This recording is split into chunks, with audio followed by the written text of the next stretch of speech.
అవినాష్ రెడ్డికి అక్కడ ఏముంది, ఏం జరిగిన తర్వాత వాళ్ళ బావమడిది శివప్రకాష్ రెడ్డి గారు ఫోన్ చేస్తే అక్కడికి పోయిన వ్యక్తి, అక్కడ పోయిన తర్వాత ఆయన గంగిరెడ్డి గారు ఏదో చేస్తుంటే అమాయకంగా నిలబడుకొని చూస్తున్నాడు తప్ప ఇంకో రకమైన కార్యక్రమం కాదు. ఈయన తుడిసింది లేదు, ఏం లేదు. గంగిరెడ్డి గారి పాత్ర అయితే ఖచ్చితంగా ఉంది.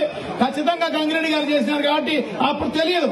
గంగిరెడ్డి గారు వివేకానంద రెడ్డి గారు ఇద్దరు చాలా క్లోజ్ గా ఉంటారు కాబట్టి సో ఆయన పక్క ఒకటే మంచంలో పండుకునే కార్యక్రమం, ఒకటే కంచంలో తినే కార్యక్రమం చేస్తున్నారు అన్నమాట. ఎర్రగంగిరెడ్డి అని చెప్పేసి వివేకానంద రెడ్డి కమ్మడి ఉంటాడు అన్నమాట. ఆయన పాత్ర ఖచ్చితంగా ఉంది. సో ఆయన చేస్తూ ఉంటే ఈయన ఆపలేకపోయి ఉండొచ్చు. ఎందుకంటే ఎంతో క్లోజ్ గా వివేకానంద రెడ్డికి చాలా క్లోజ్ గా ఉండే వ్యక్తి ఈయన ఏదో చేస్తున్నాళ్ళే అని చెప్పేసి అనుకుని ఉండవచ్చు అనమాట.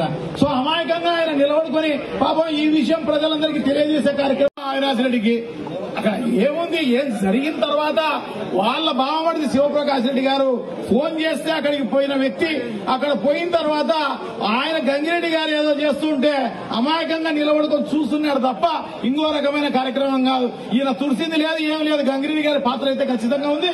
ఖచ్చితంగా గంగిరెడ్డి గారు చేసినారు కాబట్టి అప్పుడు తెలియదు. గంగిరెడ్డి గారు వివేకానంద రెడ్డి గారు ఇద్దరు చాలా క్లోజ్ గా ఉంటారు కాబట్టి సో ఆయన పక్క ఒకటే మంచంలో పండుకునే కార్యక్రమం, ఒకటే కంచంలో తినే కార్యక్రమం చేస్తున్నారు అన్నమాట. ఎర్రగంగిరెడ్డి అని చెప్పేసి వివేకానంద రెడ్డి కమ్మడి ఉంటాడు అన్నమాట. ఆయన పాత్ర ఖచ్చితంగా ఉంది. సో ఆయన చేస్తూ ఉంటే ఈయన ఆపలేకపోయి ఉండొచ్చు. ఎందుకంటే ఎంతో క్లోజ్ గా వివేకానంద రెడ్డికి చాలా క్లోజ్ గా ఉండే వ్యక్తి ఈయన ఏదో చేస్తున్నాళ్ళే అని చెప్పేసి అనుకుని ఉండవచ్చు అనమాట. సో అమాయకంగా ఆయన నిలబడుకొని పాపం ఈ విషయం ప్రజలందరికీ తెలియజేసే కార్యక్రమం ఫోన్ లో చేస్తూ ఆ కార్యక్రమం చేస్తున్నారు తప్ప